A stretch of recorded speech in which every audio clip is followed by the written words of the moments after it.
हर हर महादेव साथिया, आप सभी का अपने चैनल हॉट टचिंग स्टोरी में स्वागत है। आप सुन रहे हैं अपनी पसंदीदा कहानी तुम मेरी जिंदगी हो का 8। साहिर ने जिंदगी को अपने साथ ले जाने के लिए कहा था, लेकिन अब कॉन्फ्रेंस हॉल के बिगड़ते हालात को देखते हुए उसने जिंदगी को साफ मना कर दिया कि वह अपने साथ अब जिंदगी को लेकर नहीं जाएगा। लेकिन जिंदगी को बात एक बार में कहाँ समझ में आती थी। उसके दिल में तो अलग ही डर बैठा हुआ था। उसने भी जैसे जिद पकड़ ली थी कि उसे साहिर के साथ ही जाना है। पर आप समझते क्यों नहीं है, मुझे भी आपके साथ जाना है। जिंदगी ने जैसे जिद करते हुए कहा। एक बार कहता हूँ तो कोई बात समझ में नहीं आती क्या? साहिर ने अपने हाथ में लिया हुआ ब्रश ड्रेसिंग टेबल पर पटकते हुए कहा। साहिर ने लगभग चिल्लाते हुए कहा था और साहिर की इतनी ऊंची आवाज सुनकर जिंदगी सहमकर दरवाजे से जा लगी थी। ब्रश फेंकने से ड्रेसिंग टेबल पर रखी हुई परफ्यूम की बोतल नीचे गिर गई थी और छन की आवाज से पूरे कमरे में फैल चुकी थी। जिंदगी ने पूरी नज़र ड्रेसिंग टेबल के आसपास बिखरे हुए चीज़ों पर डाली और सामने खड़े साहिर पर, जो कि गहरी गहरी सांस लेते हुए साथ अपने गुस्से को कंट्रोल करने में लगा हुआ था। आप चाहे कुछ भी कह ले, लेकिन मुझे आपके साथ चलना ही है, जिंदगी ने पूरी हिम्मत बांधते हुए कहा। अचानक से साहिर के गुस्से को देखकर जिंदगी गई थी, लेकिन सामने चल रही टीवी उसके हिम्मत को जोड़ रही थी। तुम्हारा दिमाग खराब हो गया है, लेकिन मेरा दिमाग नहीं खराब हुआ है। चुपचाप घर में रहो। मैं कह रहा हूँ ना कि अभी मुझे मीटिंग लेकर आने दो, उसके बाद मैं तुम्हें जहाँ कहोगी वहाँ ले जाऊंगा। लेकिन तुम्हें तो जैसे एक बार की कही हुई बात समझ में नहीं आती। साहिर का गुस्सा अब चीजों पर निकलने लगा था। वो गुस्से में धन धन आते हुए ड्रेसिंग टेबल पर रखी हुई चीजों के बाद अब उसके दराज में से लगी हुई चीजें भी निकालने लगा था। शायद वह अपना कुछ सामान ढूंढ रहा था या फिर जानबूझकर चीजें बिखेर रहा था। मुझे कहते हैं कि तुम्हारे दिमाग कभी भी समय पर काम नहीं करता है। और खुद क्या कर रहे हैं? इतनी जल्दी भला कोई कंट्रोल खोता है क्या? अभी बिल्कुल रिलैक्स बातें कर रहे थे और अभी लग रहा है कि पिटाई कर देंगे। जिंदगी दीवार से लगी हुई चुपचाप साहिर के काम देख रही थी। जितनी जल्दी से दिमाग में चीजें बन बिगड़ रही थी और चीजें चल रही थी, उतनी तेजी हाथ में नहीं थी कि आगे बढ़कर सामान फैलाने से साहिर को रोके, और ना ही होठों से निकलने वाले आवाज में थी। तुम यही घर पर रहोगी और जब जितेंद्र काकोसा आएंगे तो उन्हें तुरंत ऑफिस आने के लिए बोलना। कहीं जाने की जरूरत नहीं और किसी से भी कुछ कहने की जरूरत नहीं है। साहिर अपना सामान निकालते हुए बोल रहा था। जिंदगी ने साहिर की बात सुनकर फिर से टीवी पर देखा, जहां की सच में बहुत जोर जोर से झगड़े होने जैसी तस्वीरें दिखाई जा रही थी। तो अगले ही पल उसकी नज़र साहिर के काम में लगे हुए ब्लूटूथ पर गई। ओह, तो ये बात है।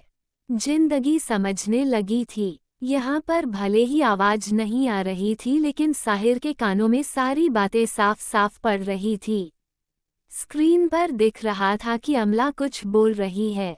अर्जुन उन्हें कन्विंस करने की कोशिश कर रहा था, लेकिन वो सुनने को तैयार ही नहीं थी। जिंदगी कुछ कहने के लिए दौड़ती हुई साहिर के पीछे आई। तब तक साहिर अलमारी खो चुका था। जिंदगी कोई सवाल नहीं और कोई बहस नहीं। अभी मेरा दिमाग सच में बहुत ज्यादा खराब है, पर इस गुस्से में मैं क्या कर गुजर लूंगा, मुझे खुद पता नहीं है। प्लीज मुझसे दूर रहो। जिंदगी को बिना कुछ बोलने का मौका दिए हुए साहिर ने अपना हाथ ऊपर कर दिया था और अब वह अलमारी में लगे हुए अपने कपड़ों की तरफ देख रहा था। मैं आपसे कोई सवाल नहीं कर रही हूँ और बहस भी नहीं करना चाहती हूँ, लेकिन अगर आप मुझे ये बता दें कि आप क्या खोज रहे हैं, तो शायद मैं आपकी कुछ मदद कर सकूंगी और आप जल्दी निकल सकेंगे, जिंदगी ने शांति से कहा। जिंदगी की शांत आवाज सुनकर साहिर को अफसोस हो रहा था, लेकिन उसने जानबूझकर अपनी नज़र अलमारी की तरफ जमा ली। मैं क्या करूं जिंदगी? जितना तुम्हें इन सब चीजों से दूर रखना चाहता हूँ, उतना ही मुश्किल होता चाहता है। अब तो लगता है कि मैं तुम्हें चाहकर भी इन सब चीजों से दूर नहीं रख सकूंगा। ये झमेले मेरी जिंदगी का हिस्सा है।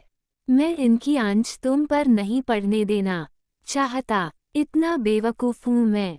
शरीर को उसकी की परछाई के साथ नहीं होने देना चाहता। साहिर को अपने ही काम पर अफसोस हो रहा था, लेकिन जिंदगी को फिलहाल में अपने से दूर करने का उसके पास कोई रास्ता नहीं था। वह जानता था कि जिंदगी उसके गुस्से से डरती है, इसलिए उसने जानबूझकर गुस्सा दिखाते हुए जिंदगी को दूर किया था। भगवान जाने मैं इसमें कामयाब हो सकूंगा भी या नहीं, पर अभी तुमको लेकर ऑफिस जाना सही नहीं रहेगा, साहिर ने बेहद अफसोस के साथ सोचा।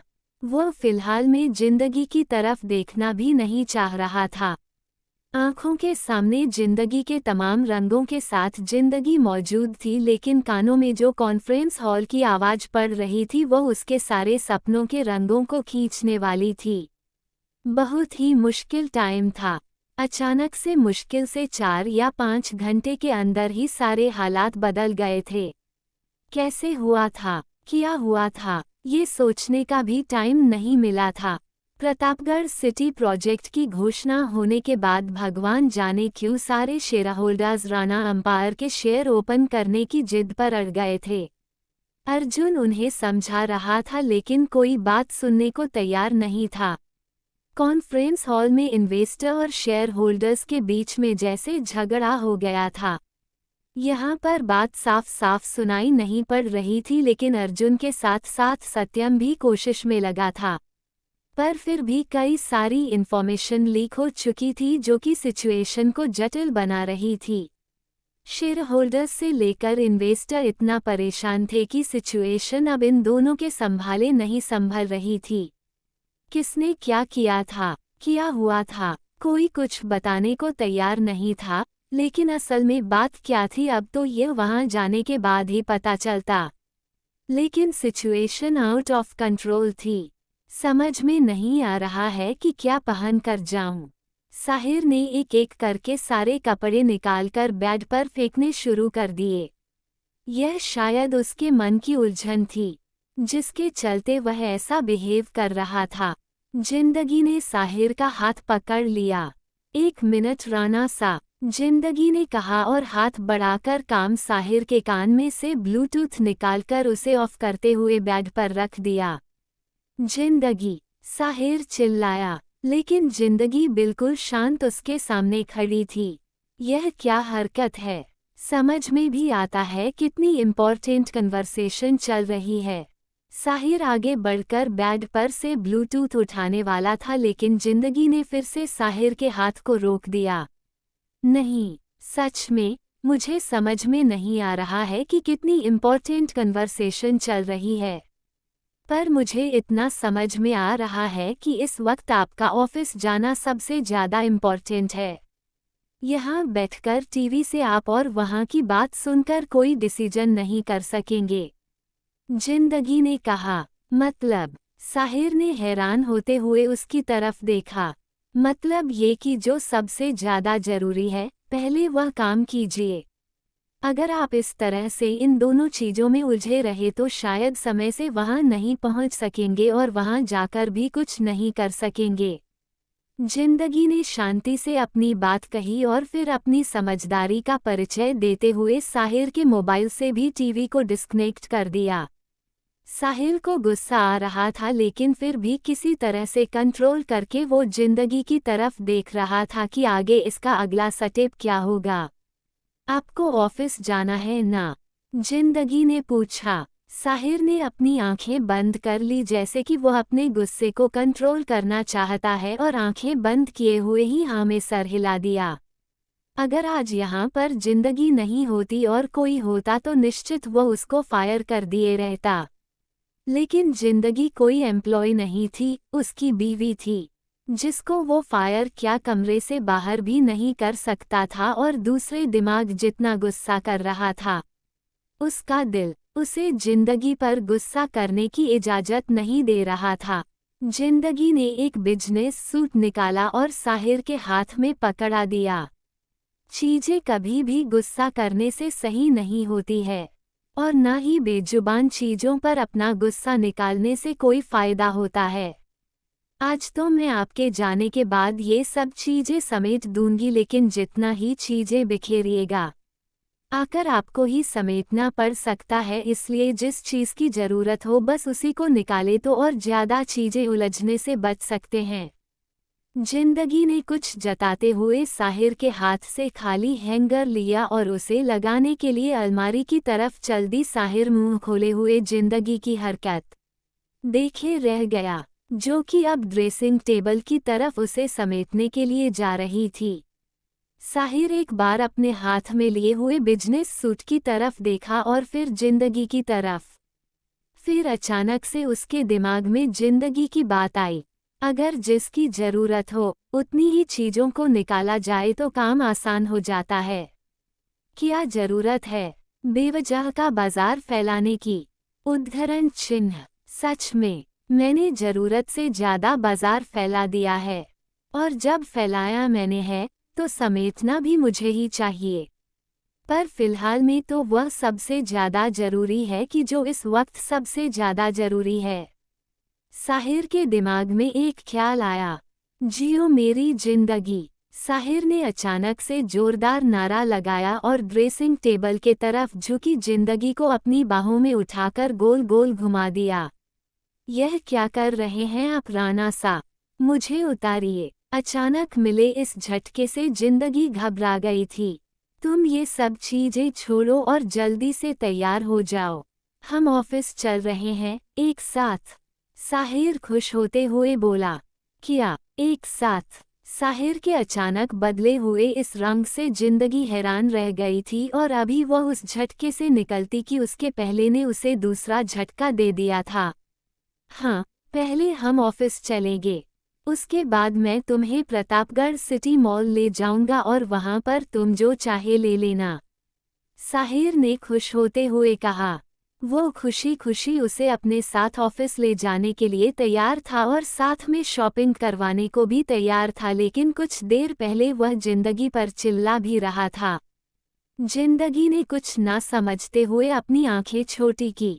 क्या कहा आपने? जिंदगी को जैसे अपने कानों पर भरोसा नहीं हो रहा था। मैंने जो कहा है वो तुम अच्छी तरह से सुन चुकी हो। तुम्हारे कान इतने कमजोर नहीं है, यह मुझे पता है। इसके पहले कि मैं अपना मूड चेंज करूं, तुम झट से तैयार हो जाओ, साहिर अपना लैपटॉप निकालते हुए बोला। पर यह सब? जिंदगी ने बिखरे पड़े हुए कमरे को देखकर कहा। इसे रहने दो, मैंने जब बिखेरा है तो मैं समेट भी दूंगा। आने के बाद हम दोनों मिलकर कर लेंगे, लेकिन अभी जल्दी करो मेरी प्यारी सी छोटी सी समझदार बीवी। फास्ट। साहिर ने जिंदगी का नाक पकड़कर खींचा और अपने कपड़े लेकर वॉशरूम की तरफ चला गया। बाहर जिंदगी उसकी बात सोचती रह गई थी। तुम अभी तक तैयार नहीं हुई? साहिर जल्दी से चेंज करके आया और ड्रेसिंग टेबल पर से अपने घड़ी उठाते हुए बोला। जिंदगी ने उसके आगे उसका वॉलेट कर दिया। बस मुझे 5 मिनट दे दीजिए, जिंदगी ने कहा। ठीक है, बस 5 मिनट। कोई हल्की सी साड़ियाँ या सूट डालना प्लीज। जीन्स कुर्ती प्लाजो कुछ भी पहन सकती हो, पर लहंगा नहीं। कुछ ज्यादा हैवी नहीं, क्योंकि तुम्हें परेशानी होगी। मैं नीचे गाड़ी में तुम्हारा वेट कर रहा हूँ, जल्दी से चेंज करके आओ, कहकर साहिर ने एक पूरी नज़र जिंदगी पर डाली और बाहर निकल गया। ये तो आपने सच कहा राणा सा, लहंगे का दुपट्टा संभालना बहुत मुश्किल काम है। जिंदगी ने एक बार अपने कपड़ों पर नज़र डाली और फिर दूसरे नज़र कमरे पर। जेपी पूरी तरह से कबाड़ खाना लग रहा था। ये तो भगवान जी को थैंक यू है कि गुस्से में आपने चीजें बिखेरी है, कुछ तोड़ा नहीं है, वरना अगर लौटकर मम्मी ने आकर कमरा देखा ना तो उन्होंने तो मुझे मार ही डालना है। उन्हें तो विश्वास ही नहीं होगा कि यह सब काम उनके लाडले बेटे का फैलाया हुआ है। जिंदगी ने अपना सर पकड़कर सोचा, लेकिन इस टाइम सोचने का समय नहीं था। तेजी से उसने अपने कपड़े बदले और साहिर के साथ ऑफिस के लिए निकल पड़ी। आगे के लिए बने रहे अगले भाग तक। तब तक के लिए वीडियो को लाइक और चैनल को सब्सक्राइब करना मत भूलिएगा। हर हर महादेव।